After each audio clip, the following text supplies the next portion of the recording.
भगवत गीता एक ऐसा ग्रंथ जिसे दुनिया सिर्फ एक धार्मिक पुस्तक नहीं मानती, बल्कि इसे जीवन जीने की कला का सबसे बड़ा मार्गदर्शक मानती है।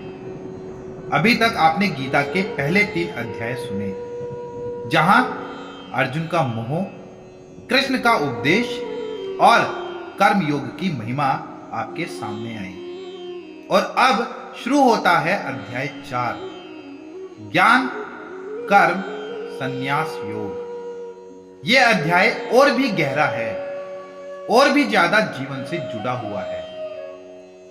श्री कृष्ण यहां केवल कर्म की बात नहीं करते, बल्कि बताते हैं कि कर्म के साथ ज्ञान क्यों जरूरी है।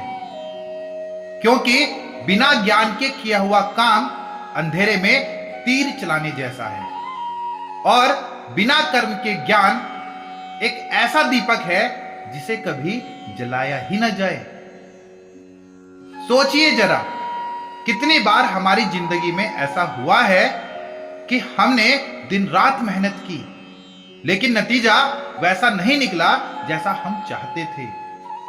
क्योंकि काम तो हमने किया, पर सही दिशा, सही समझ यानी ज्ञान हमारे पास नहीं था। श्री कृष्ण यही बताते हैं कि कर्म तभी सार्थक होता है जब विवेक और भक्ति का प्रकाश हो। श्री कृष्ण इस अध्याय में पहली बार यह भी बताते हैं कि उन्होंने यह अमर ज्ञान केवल कुरुक्षेत्र में नहीं, बल्कि अनादिकाल से दिया है। हर युग में यह ज्ञान लोगों की जीवन की राह दिखाता रहा है। यानी गीता सिर्फ अर्जुन के लिए नहीं, बल्कि हर युग के इंसान के लिए है। आपके लिए, मेरे लिए, हम सब के लिए। इस अध्याय में एक और अद्भुत सच्चाई सामने आती है, वो है अवतार का रहस्य। श्री कृष्ण कहते हैं, जब जब धर्म की हानि होती है, जब जब अधर्म बढ़ता है, तब तब मैं अवतार लेता हूं। यह वाक्य सिर्फ धर्म ग्रंथ की बातें नहीं है, बल्कि हमारे जीवन की हकीकत है। जब हम बुराई से लड़ नहीं पाते, जब हम हार मानने लगते हैं, तब कोई ना कोई शक्ति, कोई इंसान, कोई परिस्थिति हमें गिरने नहीं देती। यही है अवतार का अर्थ। अब सोचिए, आज के समय में भी कितनी बार ऐसा होता है कि जिंदगी अंधेरे से भरी लगती है, लेकिन तभी एक उम्मीद की किरण हमें आगे बढ़ा देती है। वो किरण ही तो कृष्ण का संदेश है। वो किरण ही तो गीता का ज्ञान है। इस अध्याय में श्री कृष्ण बताते हैं कि ज्ञान का महत्व इतना है कि अगर आपके पास सच्चा ज्ञान है, तो वह आपके सारे पापों को ऐसे मिटा देता है जैसे आग लकड़ी को भस्म कर देती है। और यही वजह है कि अध्याय 4 केवल पढ़ने के लिए नहीं है, यह अध्याय जीने के लिए है। यह हमें समझाता है कि कर्म से भागना नहीं, लेकिन कर्म को केवल बोझ समझकर करना भी नहीं है, बल्कि कर्म को ज्ञान और भक्ति के साथ करना ही असली योग है। तो आइए अब मिलकर सुनते हैं गीता के अध्याय 4, ज्ञान कर्म संन्यास योग के हर श्लोक का रहस्य। एक एक श्लोक आपको जिंदगी का नया दृष्टिकोण देगा। एक एक श्लोक आपके मन में जमी गलतफहमियों को तोड़ेगा, और एक एक श्लोक आपको जीवन की सच्चाई के और करीब ले जाएगा। अंत में बस यही याद रखिए, यह यात्रा सिर्फ सुनने की नहीं है, बल्कि महसूस करने की है। यह अध्याय आपको केवल जानकारी नहीं देगा, बल्कि आपके जीवन की दिशा बदल देगा। आपके अनुसार गीता का सबसे बड़ा संदेश क्या है? कमेंट में लिखिए ताकि हम सब मिलकर गीता के ज्ञान को और गहराई से समझ सकें। और अगर आप चाहते हैं कि गीता का प्रकाश हमेशा हमारे जीवन में बना रहे, तो अभी कमेंट में लिखिए गीता ज्ञान अमृत है। आज हम सब टेक्नोलॉजी, मोबाइल, इंटरनेट से नॉलेज लेते हैं, लेकिन सोचो असली नॉलेज का सोर्स क्या है? सबसे पहले किसने सिखाया, किसने समझाया? भगवान श्री कृष्ण खुद बताते हैं कि यह ज्ञान कहां से शुरू हुआ और क्यों इंसान इसे बार बार भूल जाता है। आज हम जानेंगे गीता अध्याय 4 के पहले 5 श्लोक, जो हमारी सोच और जीवन दोनों बदल सकते हैं। श्लोक 1 का अर्थ है कि कृष्ण कहते हैं, मैंने यह योग मतलब ज्ञान सबसे पहले सूर्य देव को सिखाया, फिर सूर्य देव ने इसे मनु को बताया और मनु ने इक्ष्वाकु को सिखाया। जैसे परिवार में संस्कार दादा से पिता और फिर बेटे तक पहुंचते हैं, वैसे ही असली ज्ञान भी एक परंपरा से आगे बढ़ता है। लेकिन सोचो, अगर एक कड़ी भी टूट जाए तो परंपरा खत्म हो जाती है। आज भी वही हो रहा है। पुराना ज्ञान मॉडर्न लाइफ में खोता जा रहा है। इसीलिए हमें खुद यह जिम्मेदारी लेनी होगी कि हम अगली जनरेशन को सही वैल्यूज दें। श्लोक नंबर 2 का अर्थ है कि यह ज्ञान पीढ़ी दर पीढ़ी चलता रहा और राजा मुनियों ने इसे समझाया और समझा, लेकिन समय बीतने के साथ यह ज्ञान खो गया। जैसे घर की कोई परंपरा धीरे धीरे गायब हो जाती है, वैसे ही अगर हम ज्ञान को प्रैक्टिस ना करें तो वो फेड हो जाता है, धुंधला हो जाता है। हम भी जानते हैं कि ऑनेस्टी बेस्ट पॉलिसी है, लेकिन रोजमर्रा की दौड़ भाग में उसे फॉलो करना भूल जाते हैं। यही कारण है कि गीता का ज्ञान हर जनरेशन में दोहराना पड़ता है, क्योंकि इंसान बार बार भूलता है। श्लोक नंबर 3 का अर्थ है, अब वही पुराना ज्ञान मैं तुम्हें दे रहा हूं अर्जुन, क्योंकि तुम मेरे भक्त और मेरे मित्र हो। इसीलिए तुम इस गहरे रहस्य को समझ सकते हो। भगवान हर किसी को एक साथ सब कुछ नहीं बताते। ज्ञान सिर्फ उन्हें मिलता है जो सच में तैयार होते हैं। जैसे एक टीचर भी वही स्टूडेंट चुनता है जो जेन्युइनली सीखना चाहता है।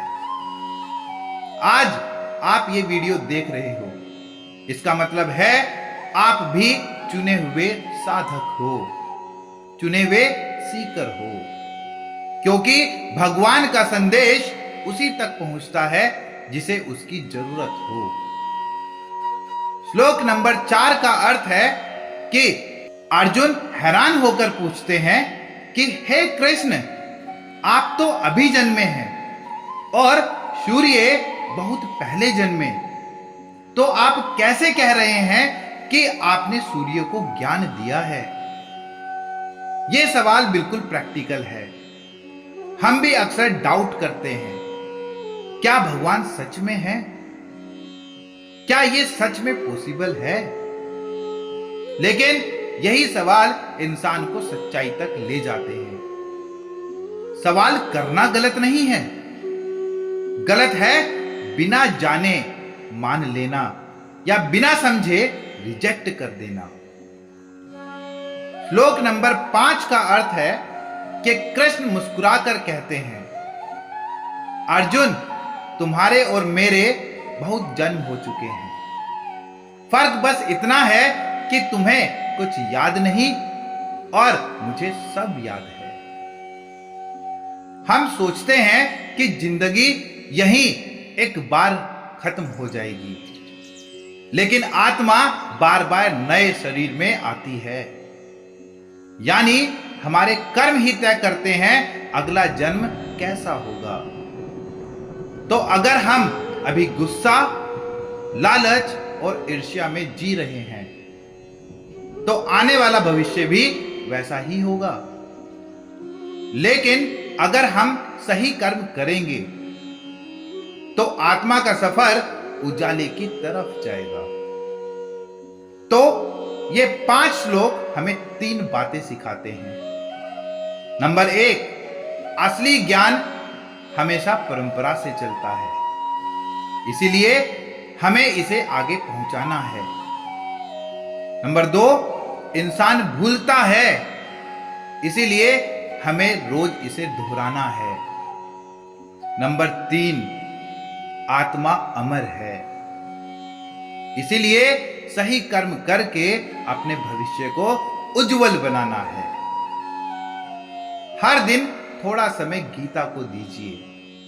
5-10 मिनट भी अगर आप पढ़ेंगे तो आपका माइंड, सोच और कर्म बदल जाएंगे। और यही असली इनर पीस है, अंदर की शांति है।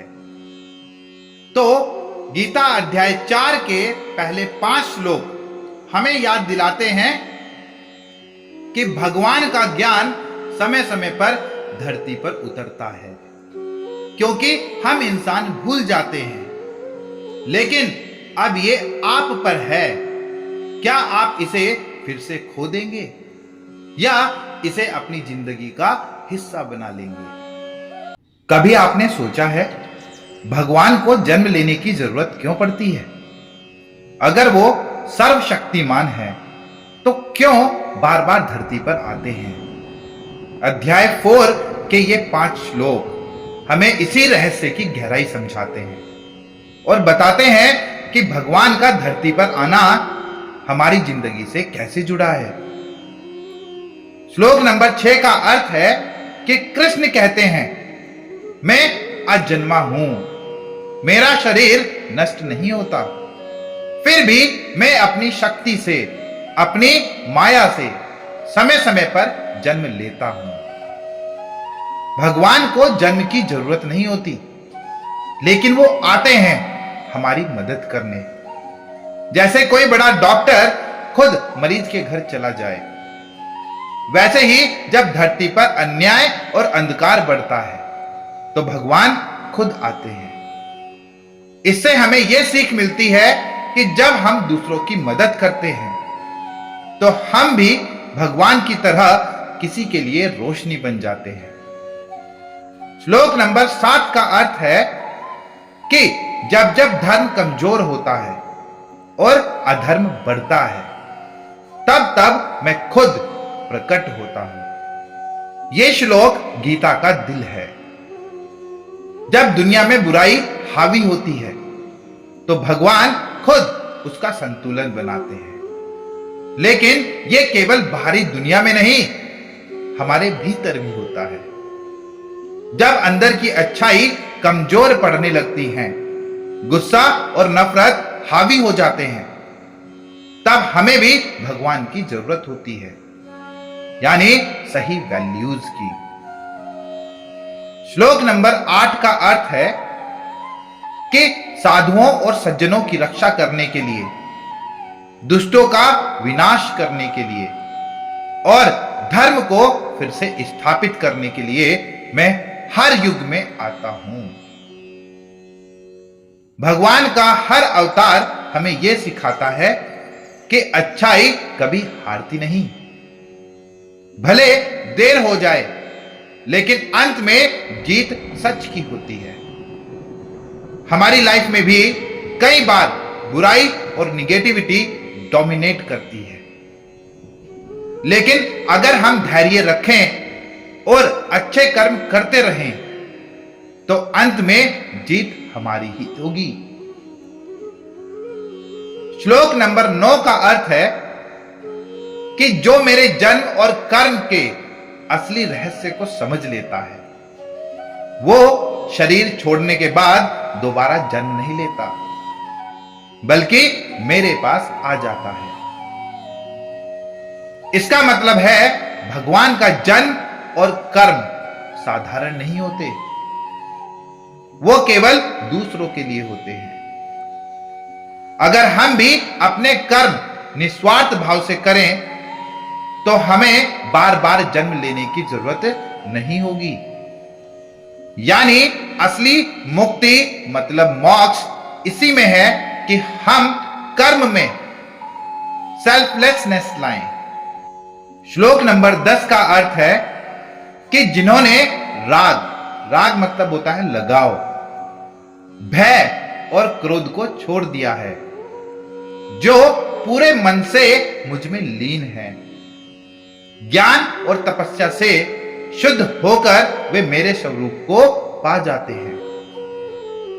सोचिए, हमारी आधी परेशानियों की जड़ यही 3 चीजें हैं: लालच, डर और गुस्सा। अगर हम इन्हें कंट्रोल कर लें तो लाइफ ऑटोमेटिकली पीसफुल हो जाती है। भगवान यही सिखाते हैं कि श्रद्धा और भावना अगर सच्ची हो तो इन दोनों से मिलकर इंसान को भगवान के करीब ले जाते हैं। तो ये 5 श्लोक हमें बताते हैं कि भगवान बार बार इसलिए आते हैं ताकि दुनिया में संतुलन बना रहे। अच्छाई कभी हारती नहीं, अंत में जीत उसी की होती है। अगर हम निस्वार्थ कर्म करें और राग, भय, क्रोध को छोड़ दें तो हम भी भगवान के करीब पहुंच सकते हैं। हर दिन अपनी लाइफ चेक करो, कहां पर लालच, डर या गुस्सा हावी हो रहा है। उसे रिप्लेस करो गीता के ज्ञान से। यही असली स्पिरिचुअल प्रैक्टिस है। तो गीता अध्याय 4 के श्लोक 6 से 10 हमें याद दिलाते हैं भगवान केवल कहानी का हिस्सा नहीं है, वो हर युग में हर इंसान के जीवन में आते हैं। अब यह हम पर है कि हम उसे पहचानते हैं या इग्नोर करते हैं। कभी आपने नोटिस किया है कि हर इंसान की भगवान से जुड़ने की अपनी अलग स्टाइल होती है। कोई पूजा करता है, कोई मेडिटेशन करता है, कोई सिर्फ अच्छे कर्म करता है। तो क्या भगवान सबको अलग अलग तरीके से अपनाते हैं? अध्याय 4 के श्लोक 11 से 15 इसी सवाल का जवाब देते हैं और बताते हैं कि भगवान इंसान के साथ एग्जैक्टली वैसे ही जुड़ते हैं जैसे इंसान खुद उनसे जुड़ना चाहता है। श्लोक नंबर 11 का अर्थ है कि कृष्ण कहते हैं, लोग जिस रूप में मुझे अपनाते हैं, मैं भी उसी तरह उन्हें फल देता हूं। हर इंसान किसी ना किसी तरह मेरे रास्ते पर चलता है। इसका मतलब है भगवान सबको अपनाते हैं, चाहे आप पूजा करें या ध्यान करें या नाम जप करें या सिर्फ अच्छे कर्म करें, हर तरीका भगवान तक पहुंचता है। लेकिन फर्क बस इतना है, आप जितना ईमानदार होंगे भगवान उतना ही करीब महसूस होंगे। जैसे दोस्ती भी 2 तरफ से होती है, जितना आप दोस्त को याद करते हैं वो भी उतना ही आपका ख्याल रखता है। श्लोक नंबर 12 का अर्थ है कि जो लोग अपने कर्मों को त्वरित फल चाहते हैं वो देवताओं की पूजा करते हैं, क्योंकि इस दुनिया में कर्म से मिलने वाला फल जल्दी मिलता है। हम सब इंस्टेंट रिजल्ट चाहते हैं, जल्दी जॉब, जल्दी पैसा, जल्दी फेम। लेकिन भगवान कहते हैं ये सब टेम्पररी है, आप जितना एफर्ट डालोगे उतना जल्दी रिजल्ट मिलेगा, लेकिन यह स्थायी नहीं होगा। रियल सेटिस्फैक्शन तभी है जब हम लंबे समय की सोच के साथ कर्म करें। जैसे शॉर्टकट में मिली चीज जल्दी खत्म हो जाती है, लेकिन मेहनत से बनी नींव हमेशा मजबूत रहती है।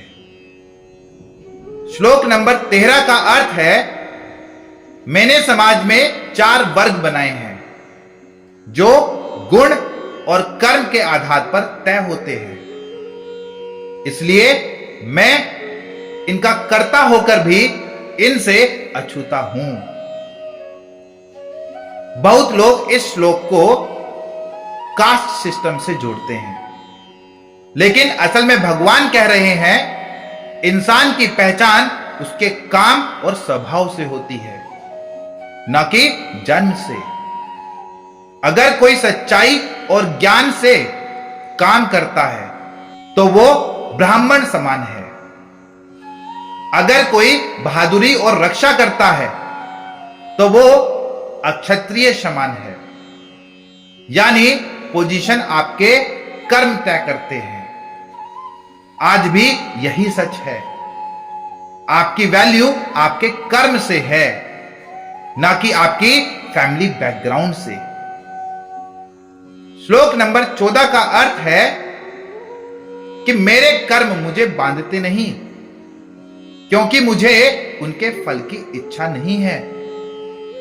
जो इसे समझ लेता है वो भी कर्मों के बंधन से मुक्त हो जाता है। यही असली कर्म योग है। काम करो लेकिन फल की चिंता मत करो। भगवान एग्जाम्पल देते हैं, वो धरती पर कर्म करते हैं लेकिन उनको कुछ चाहिए नहीं होता। अगर हम भी अपने काम को डेडिकेशन से करें बिना किसी उम्मीद के, तो स्ट्रेस ऑटोमेटिकली कम हो जाएगा। असली फ्रीडम यही है। श्लोक नंबर 15 का अर्थ है, इस ज्ञान को समझकर पहले के लोग भी कर्म करते रहे, इसलिए हे अर्जुन तुम भी वैसे ही कर्म करो जैसे उन्होंने किया। यानी कर्म करना हमारी जिम्मेदारी है। हम ये सोचकर काम छोड़ नहीं सकते कि भगवान संभाल लेंगे। भगवान खुद कहते हैं जो लोग पहले मुक्त हुए उन्होंने भी कर्म किया था, तो हमें भी बिना भागे अपने कर्म करते रहना है। चाहे पढ़ाई हो, नौकरी हो, परिवार की जिम्मेदारी हो, यही हमारा धर्म है। तो इन 5 श्लोकों से हमें 3 बड़ी बातें समझ आती हैं। भगवान हर भक्त को उसके तरीके से स्वीकार करते हैं। शॉर्टकट रिजल्ट टेम्पररी होते हैं। असली सफलता मेहनत और कर्म से मिलती है। कर्म करना ही धर्म है और फल की चिंता छोड़ देना ही आजादी है। अपने हर काम में सिंसियरिटी लाओ, रिजल्ट भगवान पर छोड़ दो। यही एटीट्यूड आपकी लाइफ को स्ट्रेस फ्री और सक्सेसफुल बनाएगा। तो गीता अध्याय 4 के श्लोक 11 से 15 हमें याद दिलाते हैं कि भगवान दूर नहीं है, वो हर तरीके से हमारे पास आते हैं। बस हमें ईमानदारी से कर्म करना है और विश्वास बनाए रखना है। हम सब रोज कर्म करते हैं, पढ़ाई, नौकरी, परिवार की जिम्मेदारियां। लेकिन क्या आपने कभी सोचा है कि सही कर्म और गलत कर्म में फर्क क्या है? कभी कभी हम सोचते हैं कि हम बहुत अच्छा कर रहे हैं, लेकिन असलियत में वो हमें उलझा रहा होता है। आज गीता के अध्याय 4 के श्लोक 16 से 20 में श्री कृष्ण यही गहरा ज्ञान देते हैं। सही कर्म क्या है और उसका फल क्या होता है। श्लोक नंबर 16 का अर्थ है कि कर्म क्या है और अकर्म क्या है। इस बात को बड़े बड़े विद्वान भी पूरी तरह नहीं समझ पाते। इसलिए भगवान कहते हैं, मैं तुम्हें असली कर्म का रहस्य बताता हूं, जिससे तुम बुराई और दुख से मुक्त हो सको। आज की लाइफ में भी कंफ्यूजन यही है, पढ़ाई करनी चाहिए या पैसे कमाने की जल्दी करनी चाहिए, परिवार को समय दें या कैरियर को, सेवा करें या खुद का फायदा देखें। हमेशा क्लियर नहीं होता कि सही कर्म कौन सा है। कर्म वही सही है जो निष्काम हो और दूसरों की भलाई के लिए हो। अगर कर्म सिर्फ स्वार्थ या दिखावे के लिए है तो वो असली कर्म नहीं है। श्लोक नंबर 17 का अर्थ है, कर्म क्या है, विकर्म क्या है और अकर्म क्या है। यह सब समझना जरूरी है, क्योंकि कर्म का रास्ता बहुत गहरा और जटिल है। कई लोग सोचते हैं कुछ मत करो, सब भगवान पर छोड़ दो, ये अकर्म है। कई लोग गलत काम करते हैं और जस्टिफाई करते हैं कि मजबूरी थी, ये विकर्म है। और कुछ लोग कर्म को भगवान को समर्पित कर देते हैं, ये सही कर्म है। अकर्म हमें आलसी बनाता है, विकर्म हमें बंधन में फंसाता है और सच्चा कर्म हमें आजादी देता है। श्लोक नंबर 18 का अर्थ है कि जो इंसान कर्म में अकर्म और अकर्म में कर्म को देख पाता है, वही असली बुद्धिमान है। ऐसा व्यक्ति वास्तव में सब कर्म करता हुआ भी बंधन में नहीं फंसता। एक इंसान समाज की सेवा करता है लेकिन अहंकार में है, यह अकर्म है। कर्म में दूसरा इंसान आराम कर रहा है लेकिन मन में भगवान का ध्यान और समाज की भलाई की योजना बना रहा है, यह कर्म है। अकर्म में बुद्धिमानी यह है कि कर्म का रियल मतलब समझो। कर्म का मतलब है निस्वार्थ भाव से काम करना, परिणाम की चिंता छोड़ देना। श्लोक नंबर 19 का अर्थ है कि जिसके सभी कर्म कामना और स्वार्थ से रहित होते हैं और जो ज्ञान की अग्नि से अपने कर्मों को पवित्र कर चुका है, वही सच्चा ज्ञानी कहलाता है। अगर पढ़ाई सिर्फ नंबर लाने के लिए है तो अधूरी है। अगर नौकरी सिर्फ पैसे के लिए है तो थकान लाएगी। अगर पूजा सिर्फ दिखाने के लिए है तो खाली है। सच्चा कर्म वही है जो बिना स्वार्थ, सिर्फ कर्तव्य भावना और भलाई के लिए किया जाए। श्लोक नंबर 20 का अर्थ है कि जो इंसान कर्म के फल की आसक्ति छोड़ चुका है, जो संतुष्ट है और किसी पर निर्भर नहीं है, वह कर्म करता हुआ भी वास्तव में कुछ नहीं करता, मतलब बंधन में नहीं फंसता। आज ज्यादातर लोग रिजल्ट के पीछे भागते हैं। नौकरी में प्रमोशन, बिजनेस में प्रॉफिट, पढ़ाई में टॉप रैंक। इसी वजह से स्ट्रेस और चिंता बढ़ती है। काम करो लेकिन फल की आसक्ति मत रखो।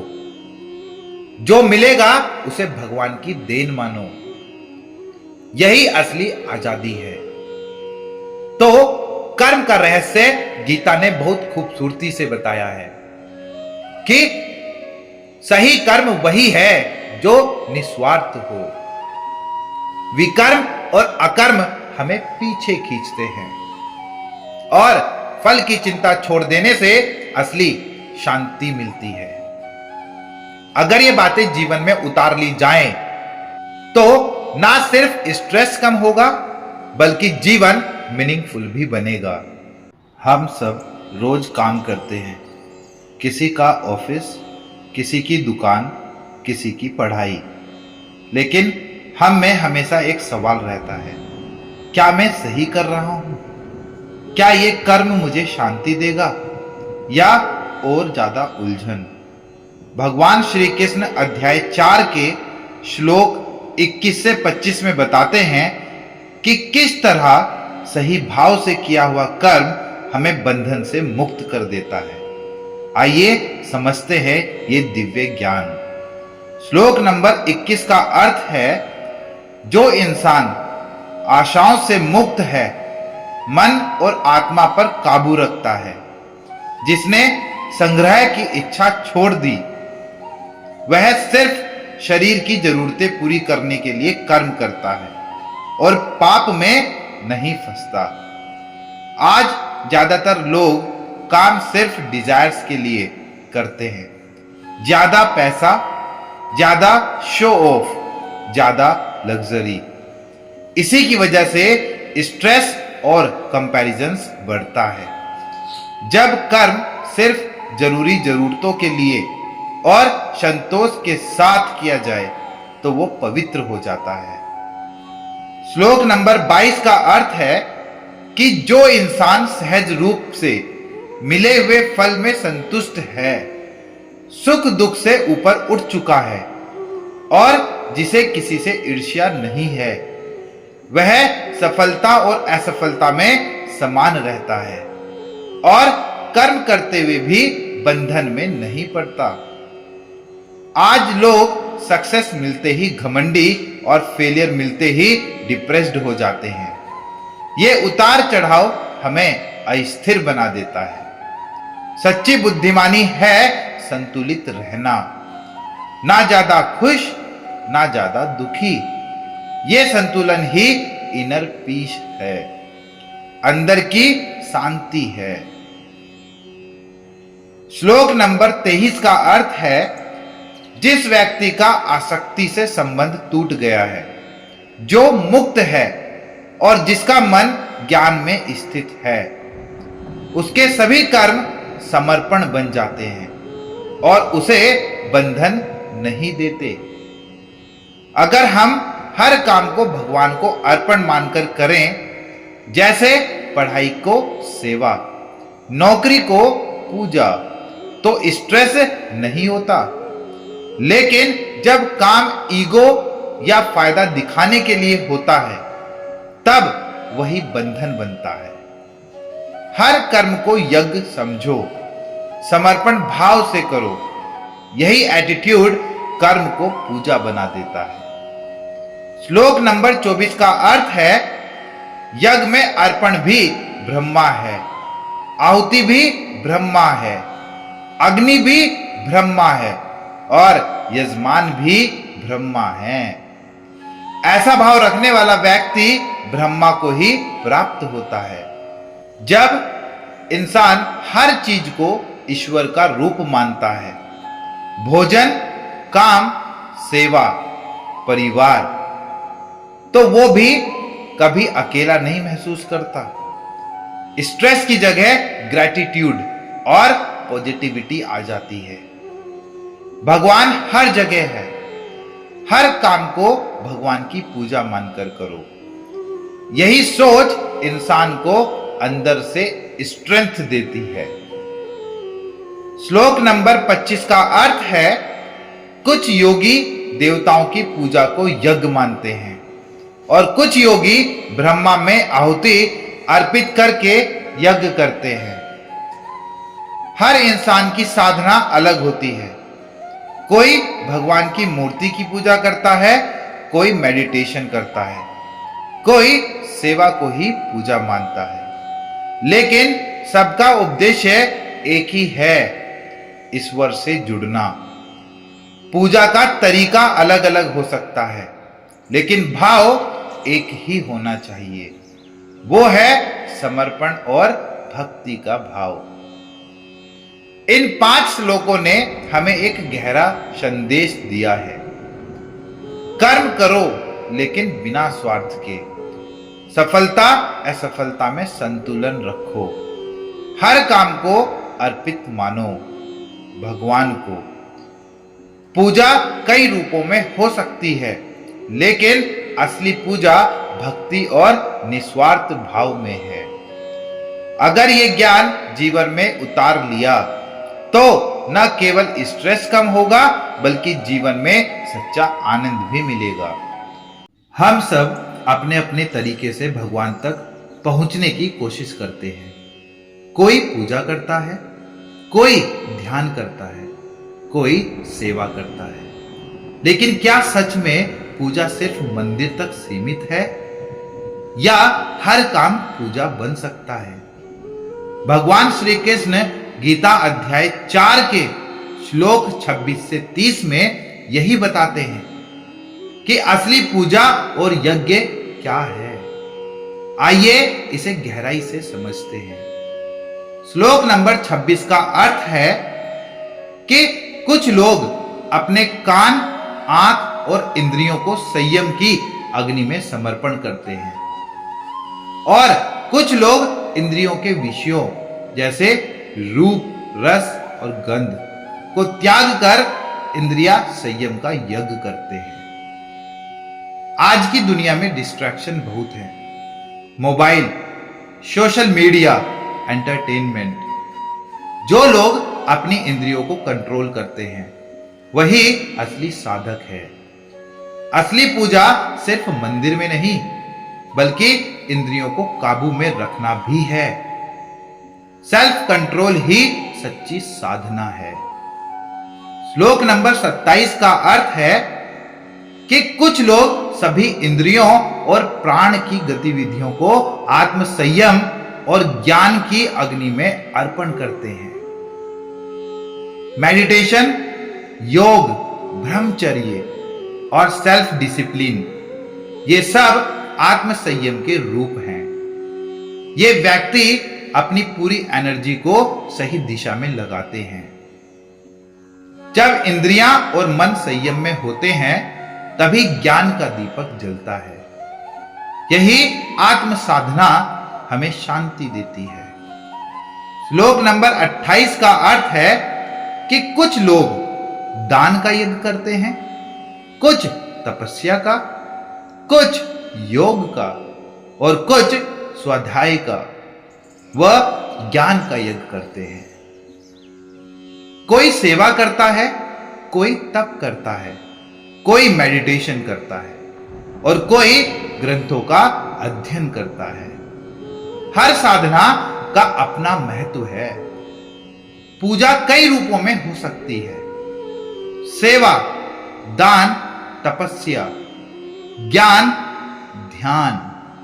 हर रास्ता ईश्वर तक ही ले जाता है।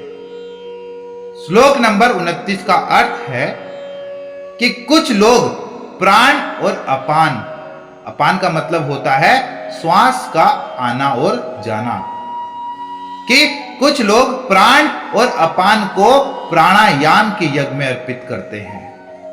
कुछ लोग भोजन को नियंत्रित करके अपने प्राणों को संयमित करते हैं। यौगिक प्रैक्टिस जैसे प्राणायाम, अनुलोम विलोम, ध्यान, ये भी भगवान तक पहुंचने के मार्ग हैं। आज की भागदौड़ भरी जिंदगी में सही सांस लेना और सही खाना भी साधना है। प्राणायाम और संतुलित आहार शरीर और मन को शुद्ध रखते हैं। यह भी उतना ही बड़ा यज्ञ है जितना मंदिर में पूजा करना, क्योंकि भगवान शुद्ध शरीर और शुद्ध मन में प्रकट जल्दी होते हैं। श्लोक नंबर 30 का अर्थ है कि जो लोग इन अलग अलग प्रकार के यज्ञों को करते हैं, वे सभी यज्ञ का ध्यान रखते हैं और उनके पाप नष्ट हो जाते हैं। भगवान सिर्फ एक ही पूजा को स्वीकार नहीं करते, वे सेवा, ध्यान, दान, योग, ज्ञान, सबके अपने अपने रूप हैं। ईश्वर तक पहुंचने का एक ही रास्ता नहीं है। सच्चाई, निस्वार्थ भाव और भक्ति, यही हर पूजा का आधार है। तो गीता हमें बताती है कि पूजा केवल एक रूप तक सीमित नहीं है। कोई सेवा करता है तो कोई ध्यान करता है, कोई दान देता है, कोई योग करता है। सबके अपने अपने रास्ते हैं, लेकिन सबकी मंजिल एक है कि ईश्वर से जुड़ना। अगर हम अपने कर्म, आहार, ध्यान और सेवा को पूजा मान लें तो हर पल भगवान से जुड़ सकते हैं। कभी आपने सोचा है कि पूजा का असली मकसद क्या है? क्या सिर्फ माला फेरना, मंदिर जाना या मंत्र बोलना ही पूजा है? या हमारी सोच, हमारा ज्ञान और हमारा कर्म भी भगवान तक पहुंचने का साधन हो सकता है? श्री कृष्ण गीता अध्याय 4 के श्लोक 31 से 35 में यही रहस्य खोलते हैं कि यज्ञ और ज्ञान का असली महत्व क्या है। आइए आज हम इसे गहराई से समझें और अपनी जिंदगी से जोड़ें। श्लोक नंबर 31 का अर्थ है कि जो लोग यज्ञ से बचा हुआ अमृत खाते हैं वे सनातन ब्रह्मा को प्राप्त करते हैं, परंतु जो यज्ञ नहीं करते उनके लिए यह लोक भी सुखद नहीं है। तो फिर दूसरा लोक मतलब मोक्ष कैसे मिलेगा? यहां यज्ञ का मतलब सिर्फ हवन से नहीं, बल्कि हर निस्वार्थ कर्म से है।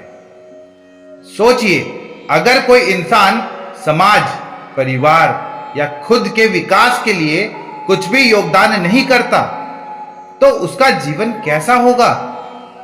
आजकल बहुत लोग केवल लेने की सोच रखते हैं, पैसा, सुविधाएं, सम्मान, बट देने की सोच बहुत कम होती है।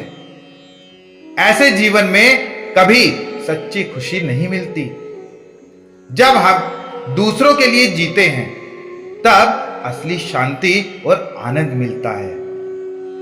तो निस्वार्थ भाव से कर्म करना ही यज्ञ है। सिर्फ अपने लिए नहीं, दूसरों के लिए जीना भी असली पूजा है।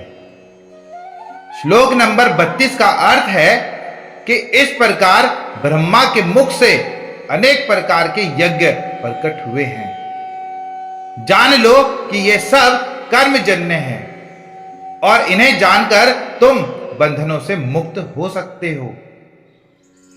भगवान कह रहे हैं कि पूजा और यज्ञ के कई रूप हैं। सेवा, दान, ध्यान, ज्ञान, तपस्या। अक्सर लोग सोचते हैं कि पूजा बस एक ही तरीके से हो सकती है, लेकिन असल में हर सच्चा कर्म अगर निस्वार्थ है तो वही पूजा है। आज के समय में अगर आप किसी गरीब की मदद करते हो, बच्चों को शिक्षा देते हो, किसी का दुख बांटते हो, यह भी उतना ही बड़ा यज्ञ है जितना हवन करना। पूजा को केवल एक क्रिया तक सीमित मत रखो। अपने कर्मों में निस्वार्थ भाव लाकर हर पल को पूजा बना दो। श्लोक नंबर 33 का अर्थ है कि हे अर्जुन, सामग्री से किए गए यज्ञ से ज्ञान का यज्ञ श्रेष्ठ है, क्योंकि सभी कर्म ज्ञान में ही पूर्ण होते हैं। अक्सर लोग पूजा पाठ में सामग्री पर जोर देते हैं, फल, फूल, नारियल, चढ़ावा, पर असली पूजा केवल सामग्री में नहीं होती। मान लीजिए आप रोज मंदिर जाते हो, नारियल चढ़ाते हो, लेकिन गुस्सा, ईर्ष्या, लालच भीतर से कम नहीं होते, तो क्या पूजा का असली फल मिला? वहीं अगर आप गीता पढ़ते हो, ज्ञान लेते हो और उसे जीवन में उतारते हो तो आपका हर कर्म बदल जाएगा। नॉलेज हमें अंदर और बाहर दोनों से बदल देती है और यही भगवान को प्रिय है। भगवान के लिए सबसे बड़ा दान है ज्ञान और समझ। अगर ज्ञान है तो कर्म अपने आप पवित्र हो जाते हैं। श्लोक नंबर 34 का अर्थ है कि उस ज्ञान को पाने के लिए विनम्रता से झुको, सवाल करो और सेवा करो। फिर जो ज्ञानी और सत्यदर्शी है वे तुम्हें वह ज्ञान देंगे। यहां भगवान बता रहे हैं कि असली ज्ञान गुरुओं से मिलता है। पर आजकल लोग सोचते हैं कि गूगल देख लिया, किताब पढ़ ली, बस सब आ गया। लेकिन सच्चा ज्ञान तब आता है जब आप किसी अनुभवी व्यक्ति से उसकी संगति में सीखते हो। और सबसे जरूरी बात, गुरु से बहस नहीं बल्कि विनम्रता, सवाल और सेवा से ज्ञान लेना होता है। जैसे एक बच्चा माता पिता के प्रति खुला मन रखकर सीखता है, वैसे ही गुरु के सामने सीखना चाहिए। ज्ञान की खोज में अहंकार छोड़ो, विनम्र बनो। गुरु, शास्त्र और सेवा यही ज्ञान की चाबी है। श्लोक नंबर 35 का अर्थ है कि उस ज्ञान को पा लेने के बाद तुम फिर कभी मोह में नहीं फंसोगे और तुम सब प्राणियों को अपने आप में, मुझ में देख पाओगे। असली ज्ञान वही है जो अज्ञान और मोह को खत्म कर दे। आजकल इंसान जाति, धर्म, अमीरी, गरीबी, ऊंच नीच में उलझा हुआ है। पर जब असली ज्ञान मिलता है तो इंसान हर जीव में भगवान को देखता है। तब नफरत, तुलना, ईर्ष्या सब खत्म हो जाती है। सोचिए, अगर पूरी दुनिया ये दृष्टि पा ले तो युद्ध, झगड़े, हिंसा सब खत्म हो जाएंगे। यही असली आध्यात्मिक क्रांति है। सच्चा ज्ञान मोह को तोड़कर एकता की भावना लाता है। यही ज्ञान हमें भगवान से जोड़ता है। तो गीता के ये श्लोक बताते हैं कि पूजा केवल बाहरी नहीं बल्कि आंतरिक भी है। असली पूजा है निस्वार्थ कर्म, ज्ञान की साधना और हर जीव में भगवान को देखना। अगर हम ऐसा कर पाए तो हमारी जिंदगी खुद ही भगवान की भक्ति बन जाएगी। अगर आपको ये वीडियो अच्छी लगी हो तो कमेंट में लिखिए हर हर महादेव, जय श्री कृष्णा। और चलिए इस दिव्य वाइब्रेशन को पूरी दुनिया में फैलाते हैं। वीडियो को लाइक, शेयर और चैनल को सब्सक्राइब करना मत भूलिए। कभी आपको लगता है कि आपके जीवन में इतनी गलतियां हो चुकी हैं कि अब भगवान तक पहुंचना नामुमकिन है? कभी लगता है कि हम इतने पापी हैं कि हमें ज्ञान या मुक्ति नहीं मिल सकती? श्री कृष्ण गीता अध्याय 4 के श्लोक 36 से 40 में हमें यही भरोसा दिलाते हैं कि चाहे कितनी भी गलतियां क्यों ना हो, असली ज्ञान अगर मिल जाए तो सब कुछ मिट सकता है। आइए इन श्लोकों को समझते हैं और अपनी जिंदगी से जोड़ते हैं। श्लोक नंबर 36 का अर्थ है, अगर तुम सबसे बड़े पापियों में भी सबसे बड़े पापी हो, तब भी ज्ञान की नाव से तुम सारे पापों को पार कर जाओगे। इंसान की सबसे बड़ी समस्या है गिल्ट, यानी अपराध बोध। कई लोग अपने पुराने पाप, गलतियों या असफलताओं की वजह से खुद को तुच्छ मानते हैं। लेकिन गीता कहती है, ज्ञान वो रोशनी है जो सबसे अंधेरे अतीत को भी मिटा देती है। जैसे नदी का पानी गंदगी को बहाकर साफ कर देता है, वैसे ही सच्चा ज्ञान हमारे जीवन की गंदगी मिटा देता है। चाहे आपका पास्ट कैसा भी रहा हो, अगर ज्ञान की ओर बढ़ोगे तो भगवान खुद तुम्हें ऊपर उठा लेंगे।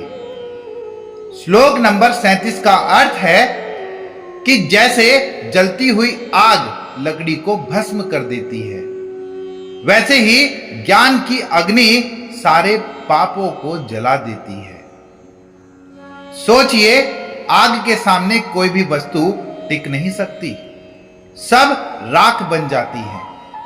उसी तरह असली ज्ञान हमारे भीतर के अज्ञान, भ्रम और पापों को जला देता है। लोग सोचते हैं कि पूजा, दान, तपस्या ही पाप मिटा सकते हैं, लेकिन भगवान कहते हैं ज्ञान सबसे शक्तिशाली है। अगर सही समझ आ जाए कि क्या करना है और क्या नहीं, तो इंसान खुद ही पाप से दूर चला जाता है। ज्ञान की आग से ही पाप मिटते हैं। इसलिए सीखने की ओर बढ़ना ही सबसे बड़ा साधन है। श्लोक नंबर 38 का अर्थ है कि इस संसार में ज्ञान से बढ़कर पवित्र करने वाली कोई चीज नहीं है। योग युक्त मनुष्य समय आने पर इसे अपने भीतर अनुभव करता है। लोग पवित्रता को बाहर की चीजों से जोड़ते हैं।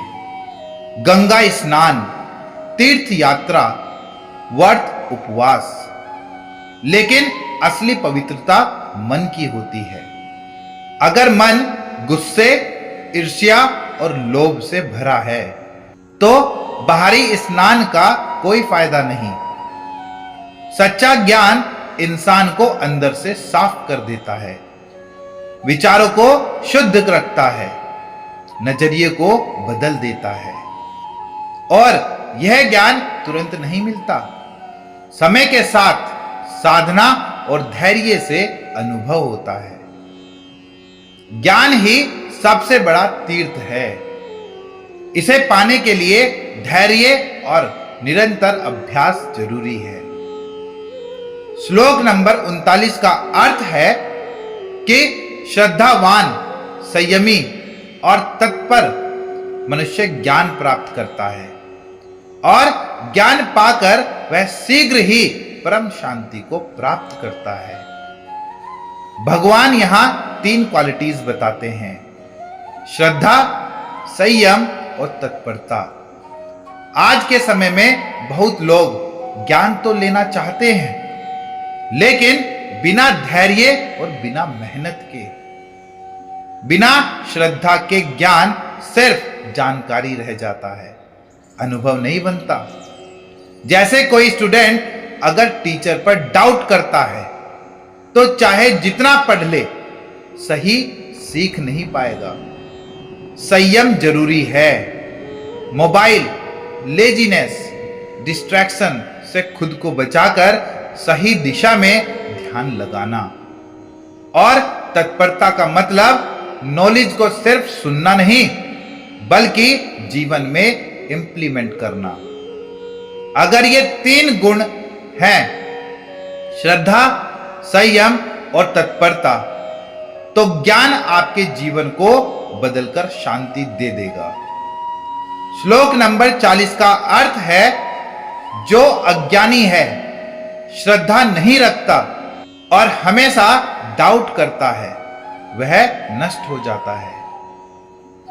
डाउटफुल व्यक्ति के लिए न यह लोक है और न परलोक और न ही सुख। डाउट सबसे बड़ी रुकावट है। अगर आप हर चीज पर शक करते रहोगे, गुरु, भगवान, अपने कर्म, यहां तक कि खुद पर भी, तो कभी सुखी नहीं रह सकते। यह वैसा है जैसे कोई बीज बोने के बाद रोज खोद खोद कर देखे कि उगा या नहीं।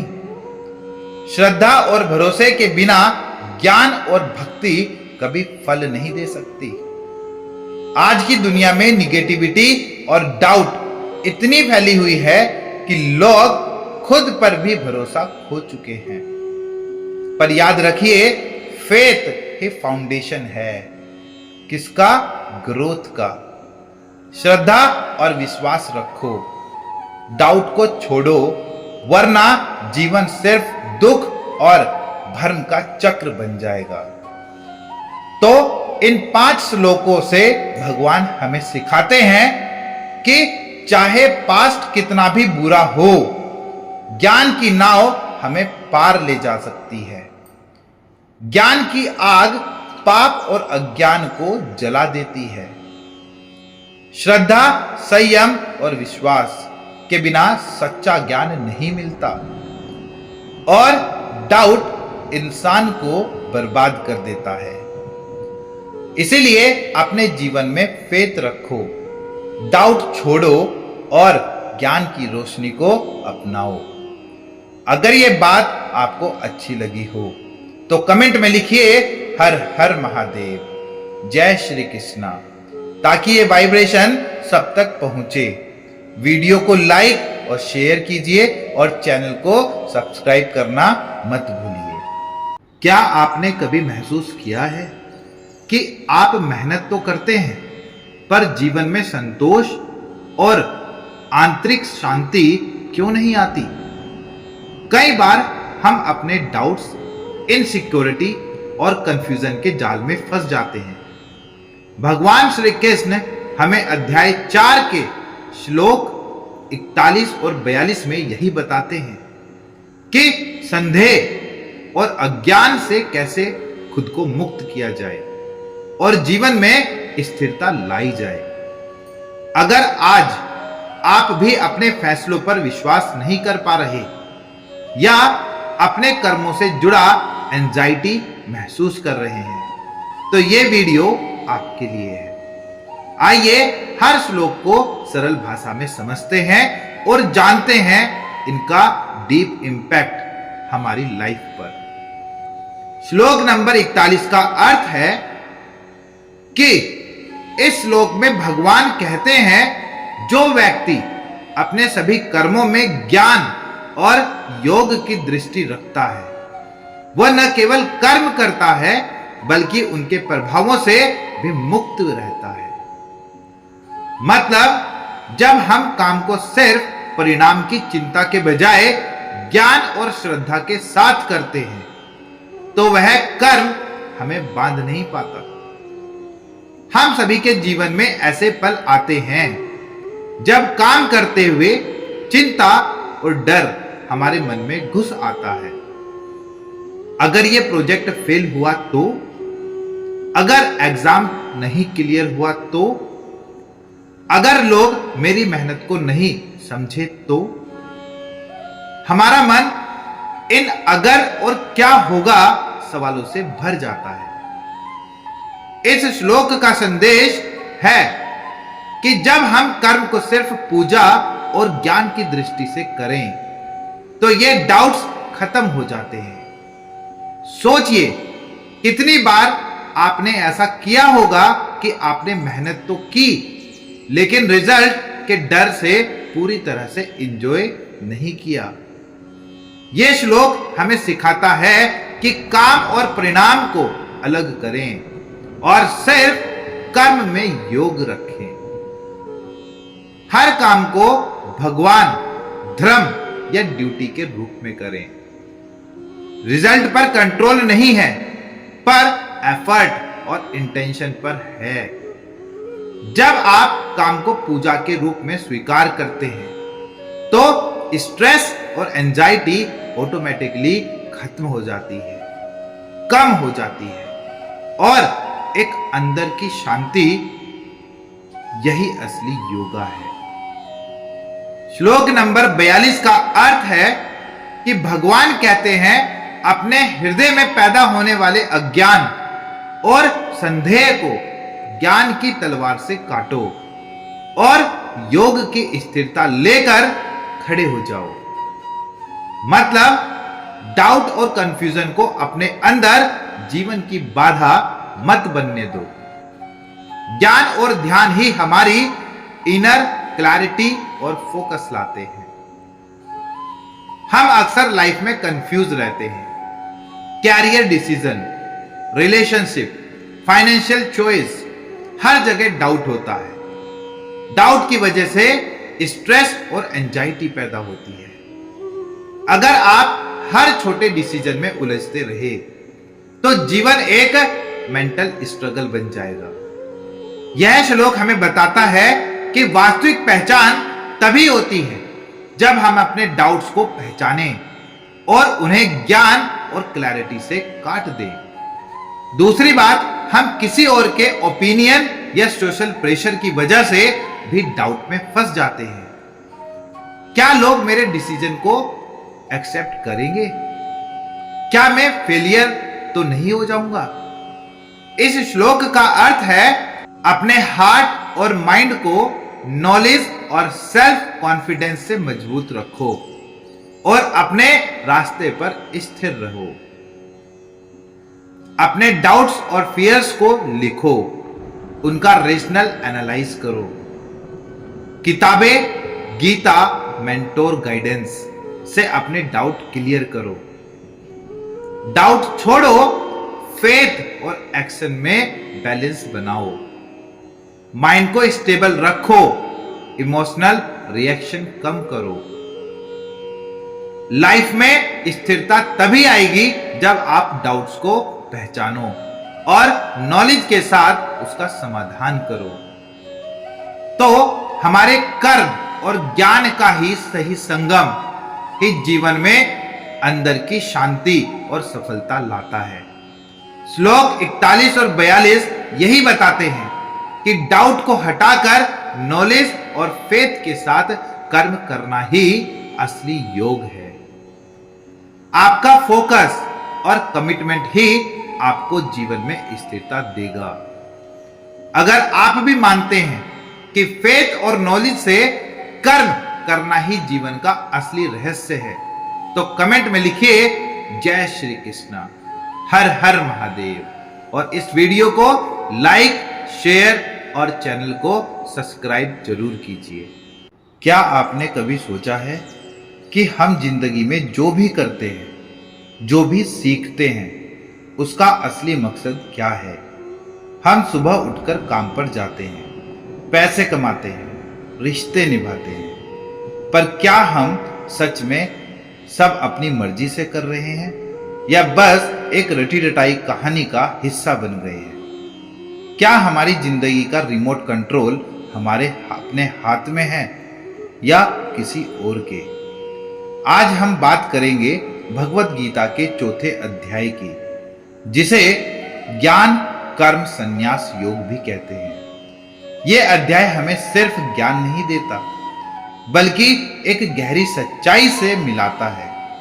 यह बताता है कि कैसे हम अपनी जिंदगी के हर काम को एक पूजा बना सकते हैं और कैसे सही ज्ञान हमें आजादी दिला सकता है। इस अध्याय की शुरुआत एक बहुत ही खास बात से होती है। श्री कृष्ण अर्जुन को बताते हैं कि यह ज्ञान उन्होंने सदियों पहले सूर्य देव को दिया था और फिर यह ज्ञान गुरु शिष्य परंपरा से आगे बढ़ा, लेकिन समय के साथ यह ज्ञान खो गया। यह हमें सिखाता है कि कुछ ज्ञान इतने पुराने और पवित्र होते हैं कि उन्हें हमें बार बार अपनी जिंदगी में वापस लाना पड़ता है। लेकिन कृष्ण यहां एक और बहुत बड़ी बात कहते हैं। वो कहते हैं जब जब धर्म की हानि होती है और अधर्म का बोलबाला होता है, तब तब मैं खुद इस धरती पर अवतार लेता हूं। ये क्या बताता है? ये बताता है कि जब हमारी जिंदगी में सब कुछ गलत होने लगता है, जब हमारे अंदर की अच्छाई कम होने लगती है और बुराई हावी हो जाती है, तब एक बाहरी शक्ति या एक अंदर का बदलाव हमें सही रास्ते पर लाने के लिए आता है। यह अवतार किसी भी रूप में हो सकता है, एक गुरु के रूप में, एक किताब के रूप में या फिर एक अनुभव जो हमारी आंखें खोल दे। अब आते हैं इस अध्याय के सबसे जरूरी हिस्से पर, कर्म और अकर्म की समझ। कृष्ण कहते हैं कर्म में अकर्म और अकर्म में कर्म को देखना। ये वही देखता है जो ज्ञानी होता है। सुनने में ये बहुत मुश्किल लगता है ना? पर इसका मतलब बहुत गहरा है। कर्म में अकर्म देखना, इसका मतलब है कि जब हम कोई काम कर रहे हो तो हमें उसके फल की चिंता नहीं करनी चाहिए। जैसे एक डॉक्टर ऑपरेशन करता है, वो अपना काम पूरी लगन से करता है, पर वो इस बात की चिंता नहीं करता कि मरीज ठीक होगा या नहीं। उसका ध्यान सिर्फ अपने कर्म पर होता है। यही है कर्म में अकर्म। जब आप अपने काम को सिर्फ कर्तव्य समझकर करते हैं, बिना किसी लालच के। और अकर्म में कर्म देखना, इसका मतलब है कि जब हम कुछ नहीं कर रहे होते, यानी आराम कर रहे होते हैं, तब भी हमारा मन काम कर रहा होता है। वो भविष्य के बारे में सोचता है, पुरानी बातों को याद करता है। हमारा दिमाग कभी शांत नहीं होता। असली ज्ञानी वो है जो इस मानसिक कर्म को पहचानता है और उसे शांत करने की कोशिश करता है। इस अध्याय में श्री कृष्ण ज्ञान की महिमा के बारे में भी बात करते हैं। वो कहते हैं कि ज्ञान की आग में सारे कर्म जल जाते हैं। जैसे अगर हमें पता चल जाए कि ये आग हमें जला देगी, तो हम उसके पास नहीं जाएंगे। इसी तरह जब हमें सही और गलत का ज्ञान हो जाता है, तो हमारे बुरे कर्म करने की इच्छा खत्म हो जाती है। तो सोचिए, हमारी जिंदगी में कितने ऐसे काम हैं जो हम सिर्फ इसलिए करते हैं क्योंकि हमें उनका फल चाहिए। हम नौकरी करते हैं ताकि सैलरी मिले। हम लोगों से अच्छे से बात करते हैं ताकि वो हमारी तारीफ करें। ये सब कर्म हैं जो हमें बांधते हैं। लेकिन अगर हम इन कामों को बिना किसी उम्मीद के करना शुरू कर दें, तो अगर आप अपनी मां को सिर्फ इसलिए खाना खिलाएं क्योंकि वो आपकी मां है, ना कि इसलिए कि वो आपको आशीर्वाद देगी। अगर आप अपने काम को सिर्फ इसलिए करें क्योंकि वो आपकी जिम्मेदारी है, ना कि इसलिए कि आपको प्रमोशन मिलेगा, तो ये कर्म आपको बांधेंगे नहीं बल्कि आजादी देंगे। यही है भगवत गीता के 4थे अध्याय का सबसे बड़ा सबक, कि अपने कर्मों को सिर्फ एक कर्तव्य समझो, न कि कमाई का जरिया। जब आप इस सोच के साथ जीते हैं तो आप शांत रहते हैं, खुश रहते हैं और सबसे बड़ी बात, आप अपनी जिंदगी के असली मालिक बन जाते हैं। तो अगर आप भी अपनी जिंदगी को आसान बनाना चाहते हैं तो इस ज्ञान को अपनी जिंदगी में उतारिए।